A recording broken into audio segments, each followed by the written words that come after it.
Hello नमस्कार दोस्तों, कैसे हैं आप सभी लोग। चलिए देखते हैं, कृष्णा जी उपस्थित हो गए हैं। बहुत बढ़िया, बहुत बढ़िया कृष्णा जी। चलिए आज हम लोग बिहार स्पेशल में बिहार का ज्योग्राफी पढ़ेंगे। और सबसे पहली बात ये बता दें आपको कि जहाँ से प्रश्न पूछे जाते हैं, बार बार प्रश्न पूछे जाते हैं, चाहे वह पहला चरण हो, दूसरा चरण हो या तीसरा चरण हो, सबसे ज़्यादा सवाल यहाँ से पूछा है। और आज हम लोग जो अपवाह तंत्र है, बिहार की जो नदी तंत्र है, उसे एकदम कंप्लीट ही आज हम लोग करेंगे। एक दो प्रश्न यहाँ से आएगा ही आएगा, निश्चित तौर पे आएगा। चलिए और लोग भी उपस्थित हो जाए। आजकल लोग उपस्थित नहीं हो रहे हैं। तब बताइए कृष्णा जी कैसे हैं, पढ़ाई लिखाई कैसा चल रहा है आपका। आवाज़ सुनाई दे रहा है, आवाज़ में तो कोई प्रॉब्लम नहीं है, एक बार कॉन्फर्म करिए, है ना। गुड आफ्टरनून, बिल्कुल बहुत बढ़िया, गुड आफ्टरनून। बताइए आवाज़ सुनाई दे रहा है आपको, फिर हम लोग आगे बढ़ते हैं क्या। ज्योग्राफी पढ़ने के लिए सबसे जो सटीक जो बुक है मेरे ख्याल से, अगर उसको पढ़ लिया जाए तो एक भी प्रश्न आपके पीआरटी हो या सब्जेक्ट कॉम्बिनेशन हो, कभी उससे बाहर नहीं रहा है। 6 क्लास से लेकर के 10th क्लास तक का ज्योग्राफी पढ़ लीजिए। अगर हम लोग 6 क्लास से लेकर के 10th क्लास तक का अगर ज्योग्राफी पढ़ लें तो फिर कभी भी गलत नहीं होगा, कोई भी प्रश्न छूटेगा ही नहीं। बहुत ताकत है जी। यस सर, बहुत बढ़िया। तो यहाँ पर देखिए, अगर 6 क्लास से लेकर के 10th क्लास तक सिर्फ एससीईआरटी का, आप चाहें तो एनसीईआरटी भी पढ़ सकते हैं। एससीईआरटी पढ़िए और एनसीईआरटी पढ़िए, 100% यहाँ से सवाल रहेगा ही रहेगा। चलिए तो हम लोग प्रारंभ करते हैं।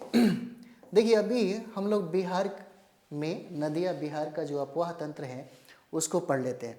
सबसे पहले हम लोग मैप के माध्यम से देखें, है ना। सबसे पहले आप मैप के माध्यम से देखिए, ये है बिहार का नदी तंत्र, है ना।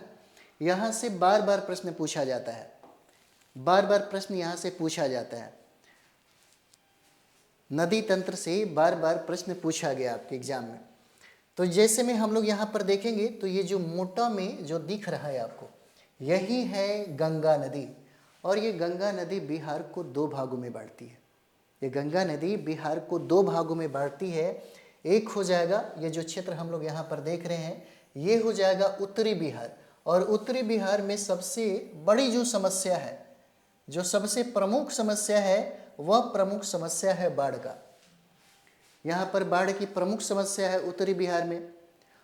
और यही हम लोग देखेंगे जो गंगा के दक्षिण में जिस क्षेत्र को हम लोग कहते हैं वो क्षेत्र हो जाता है दक्षिणी बिहार। और यहाँ पर देखिए उसी समय उत्तरी बिहार में लोग पानी से तबाह हो जाते हैं और उसी समय में दक्षिण बिहार में सुखाड़ पड़ जाता है। यानी कि उत्तरी बिहार में बाढ़ की समस्या एक प्रमुख समस्या है और दक्षिण बिहार में सूखा की समस्या एक प्रमुख समस्या है।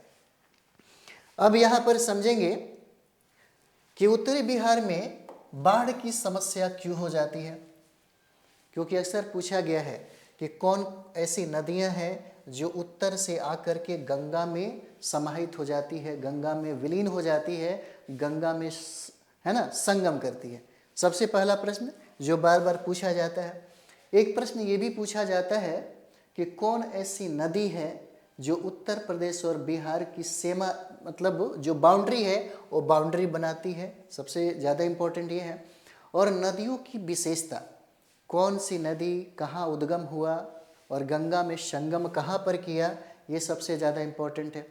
कुछ उत्तर बिहार और दक्षिण बिहार की कुछ ऐसी नदियाँ हैं जिनके विशेषताओं के बारे में अक्सर सवाल पूछा जाता है, जिनके विशेषता के बारे में अक्सर सवाल पूछा जाता है। तो यहाँ से गड़बड़ नहीं होना चाहिए, नहीं छूटना चाहिए। तो चलिए सबसे पहले हम लोग देखते हैं उत्तर प्रदेश और बिहार की सीमा बनाने वाली कौन सी नदियां हैं। तो 3 नदी है, याद रखिए। दक्षिण से जाकर के मिलने वाली जो नदी है वह हो जाता है कर्मनाशा नदी। और इस कर्मनाशा नदी को अपवित्र नदी के नाम से जानते हैं, अशुभ नदी कहा जाता है। बिहार में इस नदी को अशुभ माना जाता है ना, अशुभ माना जाता है। अशुभ नदी कौन सा है? तो ये कर्मनाशा नदी है जो बिहार और यूपी का बॉर्डर बनाती है। उसके बाद ये जो नदी हम लोग देख रहे हैं, ये नदी है घाघरा या सरयू नदी इसको बोलते हैं। घाघरा और सरयू नदी जो उत्तर से आकर के गंगा में संगम करती है यहाँ पर, और यह संगम छपरा के निकट गंगा में यह समाहित हो जाती है। यानी कि ये घाघरा और सरयू नदी है, यह उत्तर प्रदेश और बिहार का बॉर्डर बनाती है। उसके बाद जो तीसरा नदी है, जिस तीसरा नदी के बारे में हम लोग बात कर रहे थे, वह हो जाएगा गंडक नदी, है ना। वह हो जाएगा आपका गंडक नदी है, गंडक नदी। तो तीन नदियाँ हमेशा याद रखिएगा कि यही तीन नदी है जो बिहार और उत्तर प्रदेश की सीमा बनाती है। उत्तर प्रदेश और बिहार की सीमा बनाती है कर्मनाशा, घाघरा, है ना। घाघरा को सरयू भी कहते हैं, और ये नदी हो जाएगा गंडक नदी। अब देखिए उत्तर से आकर के गंगा में मिलने वाली कौन कौन सी नदियां हैं, जहां से अक्सर सवाल पूछता है। तो सबसे पहला हम लोग ये देखते हैं घाघरा या सरयू नदी। घाघरा और सरयू नदी का उद्गम ये हो जाएगा नामपा, नेपाल से। जितनी भी नदियां उत्तर से आकर के गंगा में जो समाहित हो जाती है, वह नेपाल से ही, यानी कि नेपाल के पहाड़ियों से ही वह आकर के मिलती है। कहाँ पे? गंगा में। और यही वजह होता है कि सबसे ज़्यादा पानी का स्रोत जो है इन नदियों में देखा जाता है। यदि बारिश का मौसम है और बरसात का मौसम अगर हो, तो सबसे ज़्यादा इस नदियों में पानी का रफ्तार के साथ पानी का लेवल भी बढ़ जाता है, जिसके वजह से बाढ़ की समस्या बिहार में देखने को मिलती है। बिहार में सबसे ज़्यादा बाढ़ की एक गरीबी का प्रमुख समस्या, प्रमुख कारण भी है यहाँ पर। चलिए, तो ये सरयू नदी या घाघरा नदी जो है उत्तर प्रदेश बिहार का सीमा बनाती है। पूछा जा सकता है कि इसका उद्गम कहाँ है, तो नेपाल, है ना, नामपा नेपाल में इसका उद्गम होता है, नामपा नेपाल में, है ना। और संगम कहाँ करता है, तो छपरा के निकट, यही है, छपरा के निकट आकर के यह संगम करता है। कहाँ पे? तो गंगा में यह विलीन हो जाता है। और यह उत्तर से आकर के मिलने वाली नदियां हैं, उत्तर से आकर के मिलने वाली यह नदियां हैं। उसके बाद दूसरा हम लोग देखेंगे गंडक नदी। यह गंडक नदी नेपाल के हिमालय से निकलती है। उद्गम भी पूछा जाता है और संगम भी पूछा जाता है, इसको याद रखिएगा। उद्गम और संगम पूछा जाता है, यानी कि गंडक जो नदी है नेपाल के हिमालय से इसका उद्गम है। और यह संगम जो है यहाँ पर, अगर आप लोग पटना आते होंगे तो हाजीपुर से होते हुए आते होंगे, तो वहाँ पे देखिए सोनपुर में यह, है ना, सोनपुर में देखिएगा पहलेजा घाट है। इसी पहलेजा घाट में यह नदी संगम करती है। कहाँ पे? तो गंगा में। और ये कहाँ पे है? तो सोनपुर में है। ये सोनपुर में संगम स्थान है यह। तो गंडक का उद्गम पूछा जा सकता है। तो गंडक का उद्गम कहाँ है? तो नेपाल के हिमालय से, नेपाल के हिमालय से, है ना। तहजीब आलम जी, बहुत बढ़िया, चलिए आ गए। Good afternoon sir, good afternoon, बहुत बढ़िया। चलिए, तो यहाँ पर देखिएगा कुछ ऐसे प्रश्न हैं जो हमेशा पूछा जाता है, हमेशा। अगर हम लोग कुछ ऐसे टॉपिक की अगर हम लोग बात करें, तो बिहार के संदर्भ में जैसे नदी हम लोग पढ़ेंगे, तो नदी आप इंडिया अगर ज्योग्राफी पढ़ते, इंडियन ज्योग्राफी पढ़ते हैं, तो वहाँ से आपका प्रश्न जो पूछेगा वो बिहार के संदर्भ में पूछेगा। और जितना भी प्रश्न पूछा हुआ है, चाहे पहला चरण हो, दूसरा चरण हो, तीसरा चरण हो, या री एग्जाम हो, संदर्भ आपका बिहारी बना देता है। इसलिए बहुत इंपॉर्टेंट ये हो जाएगा आपके लिए। यहाँ से जो भी प्रश्न अगर बनेगा, पूछेगा, आप देखिएगा जितना भी बीपीएससी में पूछा गया है, यहीं से प्रश्न पूछा हुआ है। इसलिए घटना चक्र का जो पूर्वावलोकन है, जो 10-15 सालों में जो पूछा गया है बीपीएससी के द्वारा, पीटी में, प्रारंभिक एग्जाम में पूछा गया है, उन सारे प्रश्नों को एक बार बनाइए। इसको पढ़ने के बाद आपसे एक प्रश्न भी नहीं छूटेगा, है ना। चलिए, तो गंडक नदी का, है ना, गंडक नदी का ये उद्गम कौन सा है? तो नेपाल का हिमालय है। और यहाँ पे आप देख लिए 3 नदी है जो उत्तर प्रदेश और बिहार का सीमा बनाती है। एक हो जाएगा कर्मनाशा नदी, जिसको हम लोग अपवित्र नदी कहते हैं, और दूसरा नदी है घाघरा, सरयू कहते हैं। इसका उद्गम है नामपा नेपाल में, और संगम कहाँ पे करता है? तो छपरा के निकट गंगा में। उसके बाद तीसरा नदी जो है उत्तर प्रदेश बिहार की सीमा बनाने वाली, ये नदियाँ है, देखिए यही सीमा बना रही है, और यहाँ पे सीमा बना रही है, और यहाँ पे सीमा बना रही है। और ये है तीसरा नदी गंडक नदी। गंडक का उद्गम होता है नेपाल हिमालय से और संगम सोनपुर के पास जो पहलेजा घाट आप देख रहे होंगे, इसी पहलेजा घाट में आकर के यह गंगा में विलीन हो जाता है।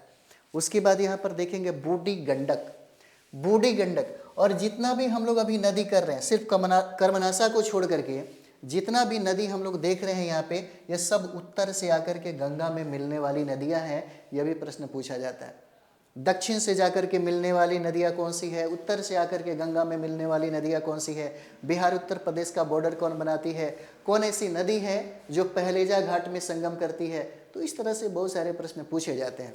तो यहाँ पे हम लोग बूढ़ी गंडक देखेंगे। इसका उद्गम स्थान हो जाएगा सोमेश्वर की पहाड़ी, चौतरबा में सोमेश्वर की पहाड़ी। और सोमेश्वर का जो श्रेणी है, सोमेश्वर का श्रेणी केवल कहाँ पे मिलेगा, तो ये पश्चिमी चंपारण में। ये वाला जो क्षेत्र आप देख रहे हैं, ये यही है आपका पश्चिमी चंपारण। और यह बिहार का सबसे बड़ा डिस्ट्रिक्ट हो जाएगा। यह बिहार का सबसे बड़ा डिस्ट्रिक्ट है पश्चिमी चंपारण। और ये पश्चिमी चंपारण एक तरफ से, एक साइड से अगर देखिएगा तो नेपाल के साथ इसका सीमा साझा करता है, और एक तरफ से भारत के राज्य उत्तर प्रदेश के साथ इसका सीमा साझा करता है।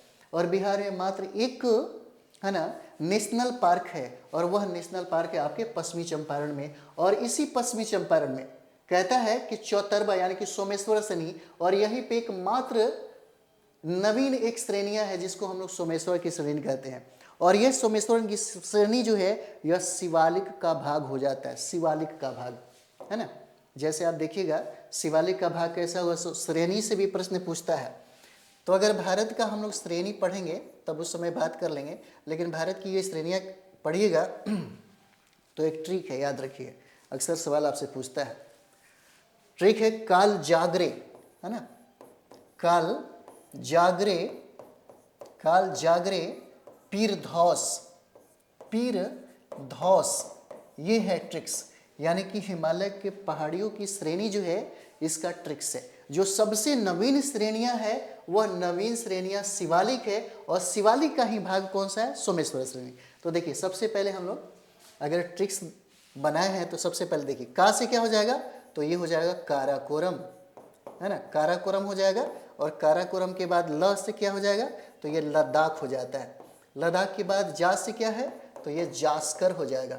और जास्कर के बाद ग्रे से क्या है, तो ये ग्रेट हिमालय हो जाएगा। आप लोग कॉपी में लिख लीजिएगा तो ज़्यादा फायदा होगा, है ना, ग्रेट हिमालय हो जाएगा। और ये है पीर पंजाल, है ना, ये पीर पंजाल हो जाएगा। और ये है धौलाधर, है ना, ये हो जाएगा धौलाधर हो जाएगा। और लास्ट में जो हम लोग 100 देख रहे हैं यही है आपका शिवालिक, है ना, यही है शिवालिक। और इसी का एक भाग है जो मात्र बिहार के पश्चिमी चंपारण में ही स्थित है, जिसको हम लोग सोमेश्वर की श्रेणी कहते हैं। और इसी सोमेश्वर की श्रेणी से ही, इसी सोमेश्वर की श्रेणी से ही चौतरबा यानी कि बूढ़ी गंडक का उद्गम माना जाता है, बूढ़ी गंडक का उद्गम माना जाता है ना। और यहाँ पर देखिए ये जो नदी है जो हम लोग यहाँ पर देख रहे हैं, यही नदी यहाँ पर आकर के, कहाँ पर, तो खगड़िया जिला में आकर के यह गंगा में संगम करती है, मिल जाती है, विलीन हो जाती है। कौन सी नदी, बूढ़ी गंडक, बूढ़ी गंडक, है ना। बूढ़ी गंडक का उद्गम कहाँ है, तो सोमेश्वर पहाड़ी, कहाँ से, तो चौतरबा से। लेकिन इसका संगम कहाँ पे करता है गंगा में, तो ये खगड़िया जो जिला है, खगड़िया जिला, वहीं पर आकर के ये संगम करती है।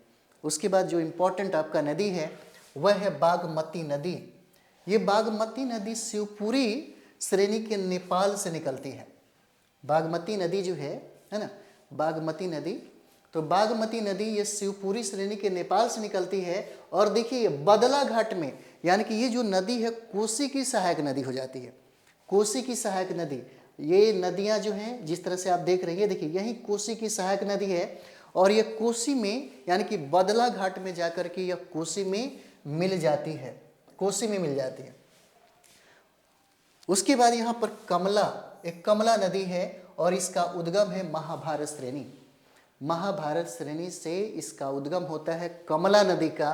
और महाभारत श्रेणी कहाँ पे है, तो नेपाल में है। और यह संगम कहाँ पे करती है, तो ये भी संगम आपको करती है बदला घाट में। और बदला घाट कहाँ पे, तो कोसी नदी के पास जो बदला घाट है वहीं पर, यहीं पर ये विलीन हो जाती। अब इतना देखिए, इतना भयंकर नदियाँ जब ये संगम करेगी कोसी में, तो कोसी में बाढ़ का एरिया क्या हो जाएगा, सबसे ज़्यादा हो जाएगा। यही वजह है कि यह कोसी नदी है बार बार अपने रास्ता को, है ना, मोड़ लेती है।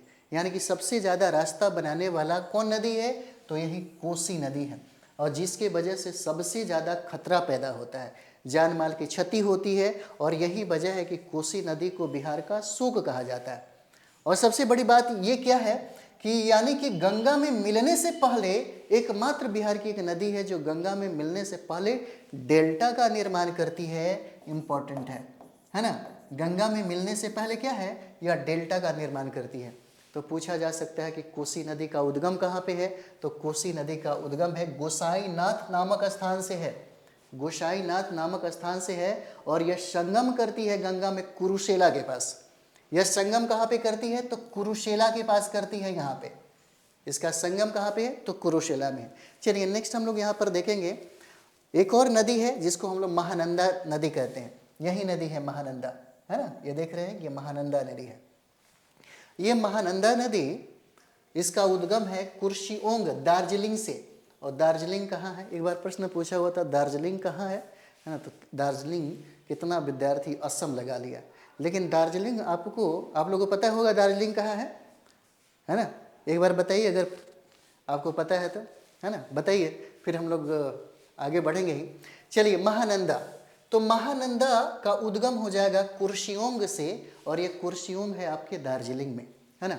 और यहाँ पर देखिए उद्गम स्थान की बात किया जाए तो बंगाल की खाड़ी जो बांग्लादेश में, है ना, गोदावरी के पास क्या है ना, यह संगम करती है। गोदावरी के पास गंगा में यह संगम करती है यहीं पर। और जितना भी नदी हम लोगों ने पढ़ा, यह नदी उत्तर से आकर के मिलने वाली नदियां हैं, उत्तर से आकर के गंगा में मिलने वाली यह नदियां हैं। और बिहार में इस गंगा की लंबाई 445 किलोमीटर है। बिहार में इस गंगा की लंबाई कितना है, तो 445 किलोमीटर है। जहां बिहार में अगर पूछेगा कि बिहार में कौन ऐसा जिला है, बिहार में कौन ऐसा जिला है जहां पर सबसे ज़्यादा गंगा की लंबाई है, तो यही क्षेत्र देखिएगा, यही क्षेत्र है पटना का। पटना में 99 किलोमीटर गंगा की लंबाई है, 99 किलोमीटर। और दूसरा स्थान अगर पूछिए तो दूसरा स्थान हो जाएगा यही भागलपुर का क्षेत्र है, जो 97 किलोमीटर इसकी लंबाई है यहाँ पे। यानी कि पहला जो हो जाएगा पटना हो जाएगा, जहाँ पर गंगा की लंबाई सर्वाधिक है। और यहाँ से कई बार प्रश्न पूछा हुआ है, यहाँ से कई बार प्रश्न पूछा हुआ है। अगर यहाँ से पूछता है कि यानी कि पटना कितने जिलों के साथ अपना सीमा संपर्क बनाती है, तो यह जिलों की संख्या हो जाएगा 9। यानी कि 9 जिलों के साथ इसका सीमा क्या करता है, सटता है। 9 जिलों के साथ इसका सीमा सटता है। तो ये हो जाएगा 99 किलोमीटर। और ये भी सवाल हो सकता है आपसे पूछिए कि बिहार में गंगा से सटे हुए कौन कौन जिले हैं, कितने जिले हैं, तो जिलों की संख्या कितना हो जाएगा, 12 डिस्ट्रिक्ट हो जाता है, 12 जिले। 12 जिलों से होकर के गंगा क्या करती है, ये प्रवेश करती है। अगर पूछे कि बिहार में गंगा का प्रवेश कहाँ पे होता है, तो ये देखिए यही जगह है। जैसे उत्तर प्रदेश को पार करेगा तो यहाँ पर चौसा वह जगह है, चौसा, जहाँ पर गंगा बिहार में प्रवेश करती है, चौसा में, है ना, चौसा में। ठीक है, कृष्णा जी पटना क्या बोल रहे हैं, पटना मतलब क्या, दार्जिलिंग आपको है वेस्ट बंगाल में, है ना, बहुत खूबसूरत जगह है। ठीक है, ये हो जाएगा। चलिए आगे देखते हैं। अगर हम लोग टोटल गंगा की लंबाई देखेंगे तो 2525 किलोमीटर हो जाता है।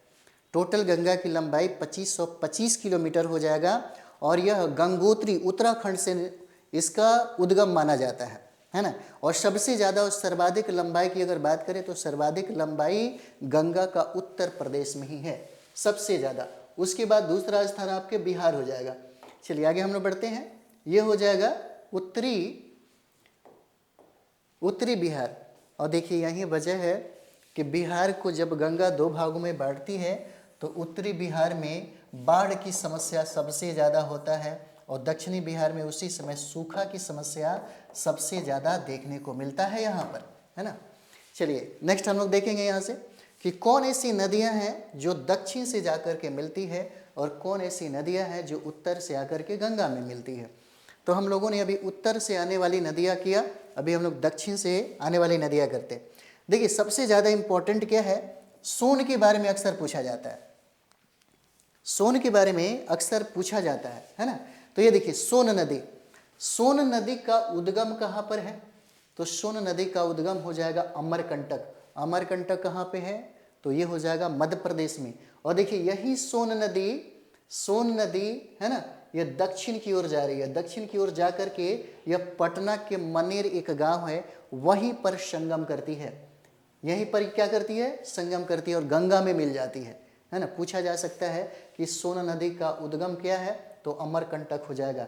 यानी कि अनूपपुर जिला से इस नदी का उद्गम माना जाता है और यह मनेर में जाकर के, यानी कि पटना में मनेर है और पटना में मनेर के निकट यह जाकर के गंगा में विलीन हो जाती है। इंपॉर्टेंट है। उसके बाद यहाँ पर देखते हैं हम लोग पुनपुन नदी। ये है पुनपुन नदी और पुनपुन नदी से भी कई बार सवाल पूछा गया है ना। पुनपुन नदी से भी कई बार सवाल पूछा गया है। कहता है कि पुनपुन नदी का उद्गम कौन सा है? तो पुनपुन नदी का उद्गम हो जाएगा छोटा नागपुर का पठार। और छोटा नागपुर का पठार स्थित कहाँ पे? तो पलामू जिला में। यहीं से इस नदी का उद्गम जो है वह माना जाता है। संगम कहाँ पे है? तो पटना के फतुहा में यह संगम करता है। बीपीएससी में कई बार यह सवाल पूछ चुका है, इसलिए है ना। संगम, उद्गम, उसकी विशेषता इतना भी अगर याद रहे तो निश्चित तौर पे सवाल गड़बड़ नहीं होना चाहिए, है ना। तो यह फतुहा में जाकर के संगम करती है। कौन सा? पुनपुन नदी। बहुत इंपॉर्टेंट है यहीं पर, ठीक है। उसके बाद ये देखिए, ये है फल्गु नदी और ये फल्गु नदी छोटा नागपुर का पठार जो पलामू जिला है वहीं से इसका उद्गम माना जाता है और यह पुनपुन में जाकर के संगम करती है, पुनपुन में। फिर उसके बाद यह देखिए क्यूल नदी हो जाएगा। ये है आपका क्यूल नदी, ये देख रहे हैं, यही है क्यूल नदी। और क्यूल नदी का उद्गम है गिरिडीह, या तीसरी पहाड़ी कहते हैं, गिरिडीह में। और यह संगम करता है सूरजगढ़ा में। सूरजगढ़ा यानी कि लखीसराय के पास सूरजगढ़ा में जाकर के यह गंगा में विलीन हो जाती है। और ये सारी नदियां हैं जो दक्षिण से जाकर के गंगा में मिलती है। और एक नदी है ना, एक नदी है अजय नदी। यह अजय नदी है जो ये भी जाकर के कहाँ पे मिलती है? तो गंगा में मिलती है। और एक और नदी है ना, यहाँ पे बहुत सारी नदियाँ, छोटी छोटी बहुत सारी नदियाँ हैं, लेकिन उतना ज़्यादा विशेष स्थान नहीं रखता, फिर भी हम लोग उसको देखेंगे। और ये देखिए गंगा नदी, जिसका उद्गम कहाँ पे है ना? गंगोत्री उत्तराखंड में। और इसका मुहाना कहाँ पर है? तो मुहाना ये हो जाएगा बंगाल की खाड़ी में। चलिए अब हम लोग इसकी विशेषताओं पे थोड़ा सा फोकस करते हैं, जहाँ से बार बार सवाल पूछा जाता है ना। चलिए, बिहार की नदियाँ, है ना। तो देखिए कहता है कि उत्तर बिहार की नदियाँ पश्चिम से पूर्व की ओर बहती है ना। उत्तर बिहार की नदियाँ पश्चिम से पूर्व की ओर बहती है, जैसे घाघरा, जैसे गंडक, बुड्ढी गंडक, बागमती, कमला, कोशी और महानंदा। इंपॉर्टेंट है। और ये भी पूछा जा सकता है कि कौन ऐसी नदियां हैं जो उत्तर से जाकर के गंगा में मिलती है, कौन ऐसी नदियां हैं जो दक्षिण से जाकर के गंगा में मिलती है। तो उत्तर से जाकर के मिलने वाली जो नदियां हैं वह पश्चिम से पूरब की ओर बहती है। और दक्षिण बिहार की नदियां जो पूरब से पश्चिम की ओर बहती है ना। और पूछा जा सकता है कि दक्षिण से जाकर के गंगा में मिलने वाली कौन कौन सी नदियां हैं? तो अजय है, क्यूल है, फल्गु है, सकरी है, घग्गर है ना, पुनपुन है, सोन है और कर्मनाशा नदी है। याद रहना चाहिए। चलिए गंगा नदी के बारे में हम लोग थोड़ा सा जानते हैं। तो गंगा नदी का जो उद्गम है, या गंगा नदी का उद्गम कहाँ है? तो गंगोत्री। गंगोत्री कहाँ है? तो उत्तराखंड में है। मुहाना स्थल बंगाल की खाड़ी हो जाएगा। बिहार में गंगा की लंबाई तो आप जानते हैं 445 किलोमीटर है, लेकिन अगर गंगा की टोटल लंबाई पूछेगी, कुल लंबाई गंगा का कितना है, गंगा नदी का, तो 2525 किलोमीटर हो जाएगा। और यही नदी जब बिहार में बहती है तो बिहार में टोटल इसकी लंबाई 445 किलोमीटर हो जाएगा। और यह 12 जिलों से होकर के गुजरती है। बिहार में इसका प्रवेश कहाँ पे है? तो बक्सर जिला में 64 जगह है, वहीं पर यह प्रवेश करती है और बिहार में गंगा नदी एंट्री कर जाती है ना, एंट्री कर जाती है। चलिए आगे हम लोग बढ़ते हैं इसी में। घाघरा नदी। तो घाघरा नदी जो है इसका उद्गम कहाँ पे है? तो नामपा नेपाल हो जाएगा। नामपा नेपाल हो जाता है घाघरा नदी का। और इसका संगम स्थान जो है छपरा के निकट गंगा में यह मिल जाती है। छपरा के निकट गंगा में मिल जाती है, जिसका दूसरा नाम क्या है? सरयू नदी के नाम से हम लोग जानते हैं। घाघरा को हम लोग सरयू नदी के नाम से भी जानते हैं। और बिहार में यह प्रवेश कहाँ करती है, तो सारण जिले में। पूछेगा कि बिहार में इसकी लंबाई कितना है, तो लंबाई 83 किलोमीटर हो जाएगा, 83 किलोमीटर। बिहार में इसकी लंबाई 83 किलोमीटर हो जाता है। उसके बाद यहाँ पे देखेंगे हम लोग गंडक नदी। गंडक नदी का उद्गम स्थान हो जाएगा नेपाल हिमालय से। नेपाल हिमालय से यह उद्गम करने वाली नदियां हैं, जो सोनपुर पहलेजा घाट में जाकर के संगम करती है गंगा से। पहलेजा घाट में, बहुत इंपॉर्टेंट है, पहलेजा घाट में पूछा जा सकता है कि सोनपुर पहलेजा घाट में कौन ऐसी नदी है जो संगम करती है, तो यही नदी है गंडक नदी। गंडक नदी है और इसका पुराना नाम है सदानीरा। गंडक नदी का बहुत सारा नाम है, सदानीरा भी कहते हैं, शालिग्रामी भी कहते हैं, शालिग्राम भी कहते हैं और नारायणी नदी भी कहा जाता है। और ये वाल्मीकि नगर में बैराज के कारण बाढ़ नहीं लाती है, कौन, गंडक नदी। और बिहार में इसका प्रवेश कहाँ है, तो पश्चिमी चंपारण वाल्मीकि नगर में, पश्चिमी चंपारण वाल्मीकि नगर में है। उसके बाद यहाँ पर देखेंगे बूढ़ी गंडक। तो बूढ़ी गंडक का जो उद्गम है यह चौतरवा यानी कि सोमेश्वर श्रेणी से इसका उद्गम माना जाता है। और यह संगम करती है कहाँ पे, तो खगड़िया जिला। खगड़िया जिला में जो गंगा है ना, गंगा में जाकर के मिल जाती है, जिसकी लंबाई कितना है, तो 320 किलोमीटर है। इसकी लंबाई 320 किलोमीटर हो जाएगा, जिसका अन्य नाम है सिकराना, है ना, सिकरहना, सिकराना भी नाम है ना इस नदी का। और बिहार में इसका उद्गम होता है और बिहार में ही यह नदी समाप्त हो जाती है। पूछा जा सकता है किस नदी का, तो बूढ़ी गंडक का। तो बूढ़ी गंडक का उद्गम कहाँ पे है, तो सोमेश्वर श्रेणी के चौतरवा से। और सोमेश्वर श्रेणी कहाँ पे, तो पश्चिमी चंपारण में। यह नदी बिहार में उद्गम होता है और बिहार में उत्पन्न हुआ और बिहार में ही समाप्त हो गया, है ना। तो ये नदी हो जाएगा। उसके बाद हम लोग देखते हैं बागमती नदी। ये है आपका बागमती नदी और बागमती नदी का उद्गम हो जाएगा शिवपुरी श्रेणी। और शिवपुरी श्रेणी कहाँ पे है, तो नेपाल में है। नेपाल से ही यह नदी का उद्गम होता है। संगम में की बात किया जाए तो यह बदला घाट कोसी नदी में यह विलीन हो जाता है ना। इसकी लंबाई 589 किलोमीटर है। उसके बाद हम लोग कमला नदी देखेंगे। कमला नदी का उद्गम हो जाता है महाभारत श्रेणी जो नेपाल में है और संगम यह बदला घाट कोसी में करता है। कोसी से बार बार प्रश्न पूछा जाता है। तो कोसी नदी का उद्गम हो जाएगा गोसाईनाथ नामक स्थान से है और यह संगम करता है कुरुशेला में जाकर के, जो गंगा में विलीन हो जाती है। और इसे है ना, इस नदी को बिहार का शोक कहा जाता है।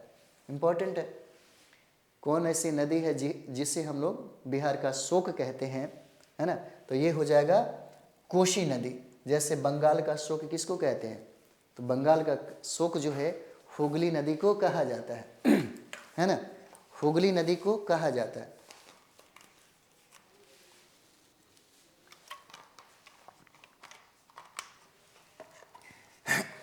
चलिए ठीक है, कोसी नदी को क्या कहते हैं, बिहार का शोक कहा जाता है ना।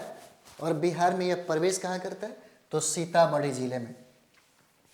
उत्तरी बिहार की सबसे लंबी नदी जिसकी लंबाई कितना है, 120 किलोमीटर है, 120 किलोमीटर हो जाएगा। तो कोसी याद रखिएगा, इंपॉर्टेंट है ना। चलिए आगे बढ़ते हैं हम लोग। चलिए यहाँ पे हम लोग देखेंगे, ये है महानंदा नदी। महानंदा नदी, क्या पढ़ाई वढ़ाई चल रहा है आप सभी लोगों का, पढ़ाई लिखाई चल रहा है? आप लोग कुछ बोलते भी नहीं हैं। सत्येंद्र शर्मा जी हैं, है ना। चलिए सत्येंद्र शर्मा जी,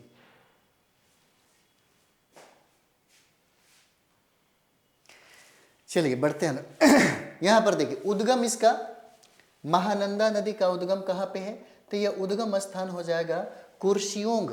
कुर्सियोंग कहाँ पे है, तो दार्जिलिंग में। और दार्जिलिंग कहाँ पे है, तो वेस्ट बंगाल में हो जाएगा। संगम स्थान देखिए तो बंगाल की खाड़ी हो जाएगा, बंगाल की खाड़ी में। बंगाल की खाड़ी तो बांग्लादेश में, है ना।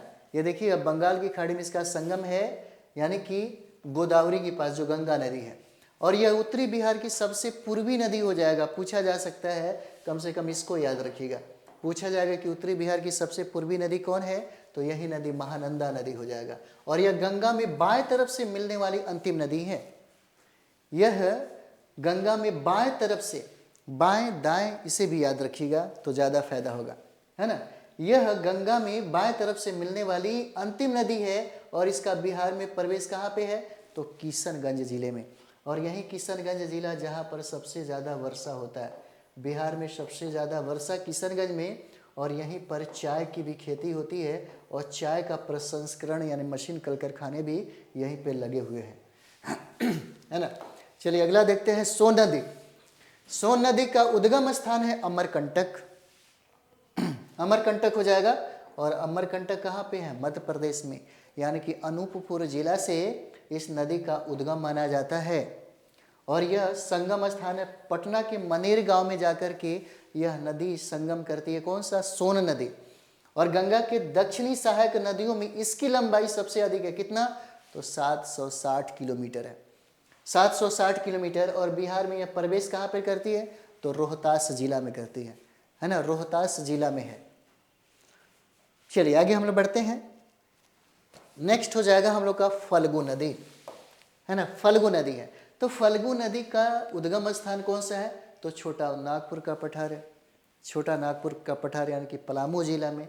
और यहाँ पे संगम स्थान देखिए, संगम इसका कहाँ पे है, तो पुनपुन नदी है। जैसे पुनपुन नदी संगम कहाँ पे करती है, तो फतुआ में करती है। लेकिन ये फल्गु नदी जो है, यह फल्गु नदी का संगम स्थान कौन सा है, तो पुनपुन हो जाएगा। इसके मुख्य धारा निरंजना कहलाती है, जो बोध गया के पास मोहना नदी से मिलती है, मोहना नदी से क्या है, मिलती है यह, है ना। उसके बाद देखिए क्यूल नदी हम लोग देखते हैं। तो क्यूल नदी जो है गिरिडीह, जिसको हम लोग तीसरी पहाड़ी कहते हैं, इसी से इसका उद्गम माना जाता है ना। और संगम स्थान क्या है, सूरजगढ़ा, जो लखीसराय में यह जा करके विलीन हो जाती है गंगा में। उसके बाद बिहार में यह प्रवेश जमुई जिला में करती है, जमुई जिला में प्रवेश यह जमुई जिला में करती है। चलिए नेक्स्ट हम लोग यहाँ पर देखते हैं गर्म जल स्रोत देख लीजिए। राजगीर में कौन कौन से गर्म जल स्रोत हैं, मुंगेर में कौन कौन से गर्म जल स्रोत हैं, यहाँ से प्रश्न पूछे जाते हैं। तो राजगीर में जो गर्म जल स्रोत है वह हो जाएगा ब्रह्मकुंड, ब्रह्मकुंड है, सूर्य कुंड है ना, नानक कुंड है, और गोमुख और मखदूम कुंड हो जाएगा। याद रखिए राजगीर में कौन कौन से गर्म कुंड है और मुंगेर में कौन कौन से गर्म कुंड हो जाएंगे। तो राजगीर में जो गर्म कुंड है ना, उसका नाम है ब्रह्मकुंड हो जाएगा, सूर्य कुंड हो जाएगा, नानक कुंड हो जाता है, गोमुख और मखदूम कुंड हो जाएगा, है ना। और उसके बाद हम मुंगेर में यहाँ पर जो गर्म कुंड देखेंगे, गर्म जल का स्रोत, वह सीता कुंड हो जाएगा, रामेश्वर कुंड हो जाएगा, लक्ष्मण कुंड हो जाएगा और ऋषि कुंड हो जाएगा। यानी कि जितना भी देवी देवताओं के नाम से, ऋषि मुनि के नाम से है, वह सारा का सारा कहाँ पे है, मुंगेर में है। ऐसा भी नहीं है ब्रह्मकुंड आपको कहाँ पे है, राजगीर में हो जाएगा है ना। देखिए कल संडे है तो हो सकता है कि सुबह में आपका थोड़ा सा लंबा क्लास, संडे को तो होता नहीं, लेकिन सर को बोले हैं मैथ वाला क्लास कम से कम 2-3 घंटे का देने के लिए, ताकि आप लोग का मैथ जो है वो कंप्लीट होता चले। तो कम से कम पीआरटी में जो मैथ की जो वैल्यू है, पीआरटी में 15 प्रश्न पूछे जाते हैं, और 15 प्रश्न जो है वह रीजनिंग से पूछा जाता है। और आपके जीएस 40 नंबर में 8 प्रश्न पूछे जाते हैं मैथ से, और बहुत कॉमन प्रश्न होता है, इतना भी कठिन नहीं है। थोड़ा सा अगर हम लोग बेसिक जान जाए, है ना, तो मैथ बन जाएगा। तो वही हम सर को बोले हैं कि भाई आप करवा दीजिए जल्दी, ठीक रहेगा, है ना। तो कल उपस्थित रहिएगा, आज ही हम बता देंगे आपको, ठीक है।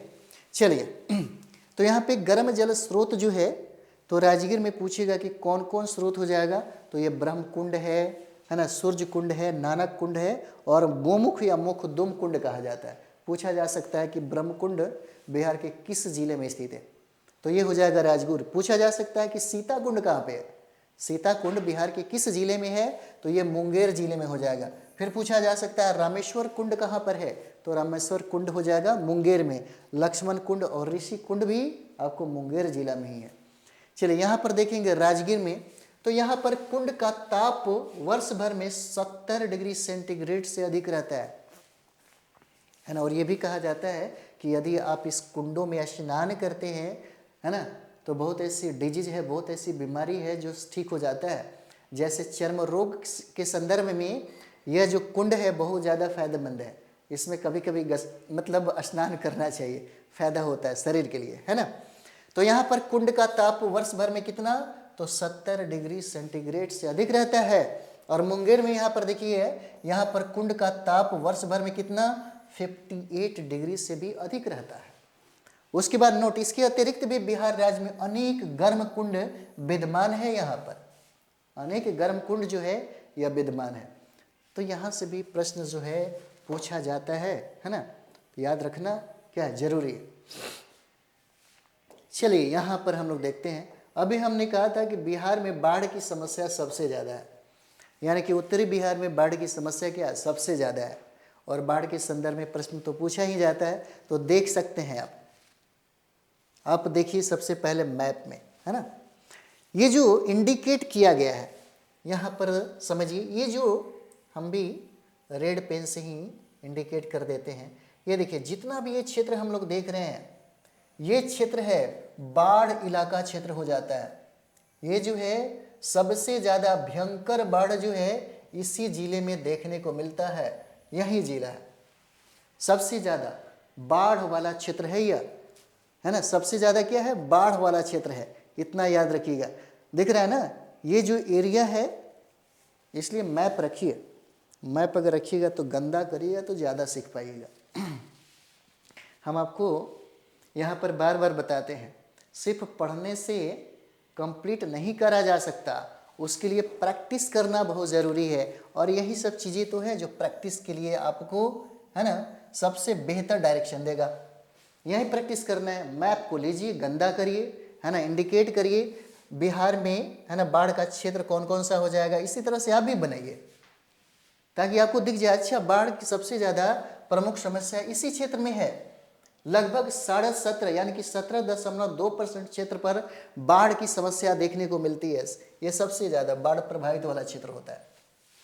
और यहाँ से प्रश्न तो हमेशा पूछता है, हमेशा पूछता है। और यही नदी है गंगा नदी, है ना, यही नदी गंगा नदी है जो बिहार को 2 भागों में बांटती है। बिहार को 2 भागों में बांटती है। जैसे आप जाते हैं, है ना, तो हाजीपुर वाला जो पुल है, महात्मा गांधी सेतु, बिहार को 2 भागों में बांटती है, एक उत्तरी बिहार और एक दक्षिणी बिहार, है ना। यही तो गंगा नदी है जो बिहार को 2 भागों में बांटती है, एक उत्तरी बिहार एक दक्षिणी बिहार जो आप देख रहे हैं, यही तो है। और उत्तरी बिहार में सबसे ज़्यादा प्रमुख समस्या किसका, तो बाढ़ का। और दक्षिणी बिहार में सबसे प्रमुख समस्या किसका, तो सूखा का, है ना। तो चलिए देखते हैं हम लोग बिहार में बाढ़ की समस्या, है ना। तो बिहार के कुल भौगोलिक क्षेत्रफल का 2/3 भाग क्या है, बाढ़ से प्रभावित है। कितना, 2/3 भाग बाढ़ से क्या है, तो प्रभावित है। 2/3 भाग बाढ़ से प्रभावित है। और कहता है कि बिहार के उत्तरी भाग में हिमालय से निकलने वाली नदियां बाढ़ का मुख्य कारण है, और वहीं दक्षिणी भाग में वर्षा होने के कारण नदियां बाढ़ का कारण बनती है। वर्षा होने के कारण, बाकी ऐसे कुछ भी नहीं। नदियां जून जुलाई में देखिएगा तो सूख जाता है। अगर बारिश का मौसम ना हो, अगर बरसात ना हो, तो दक्षिण बिहार की नदियां अधिकतर सूखा हुआ, है ना, सूखा हुआ दिखाई देता है। उसके बाद देखिए कोसी नदी को बिहार का शोक कहते हैं।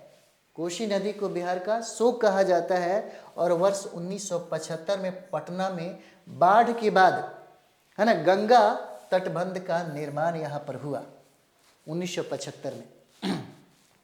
और यहाँ पर देखिए भारत के कुल बाढ़ क्षेत्र का 17.2% भाग बिहार में है। तो इतना अगर याद रहेगा, है ना, इतना अगर याद रहेगा तो आपसे प्रश्न जो है गलत नहीं होगा, 100% गलत नहीं होगा, है ना। तो चलिए हम लोग आज इतना ही पे रहने देते हैं। बहुत जल्दी हम लोग समाप्त करेंगे। जो कम टू द पॉइंट, जो इम्पोर्टेंट है उसी टॉपिक को सबसे पहले पढ़िए, है ना। जो भी इम्पोर्टेंट टॉपिक है सबसे पहले हम लोग उसको पढ़ें, बाद में, है ना, बहुत सारी चीज़ें हैं जो हम लोग रिवीजन के तौर पे और उसको स्टडी भी करवाएंगे। सिलेबस नहीं छोड़ना है, सबसे पहली बात सिलेबस हम लोगों को नहीं छोड़ना है ना। तो चलिए हम लोग मिलते हैं। कल का हो सकता है क्लास रहेगा सिर्फ मैथ का, है ना, और सोमवार से हम लोग थोड़ा सा लंबा टाइम में उपस्थित रहेंगे, ठीक है।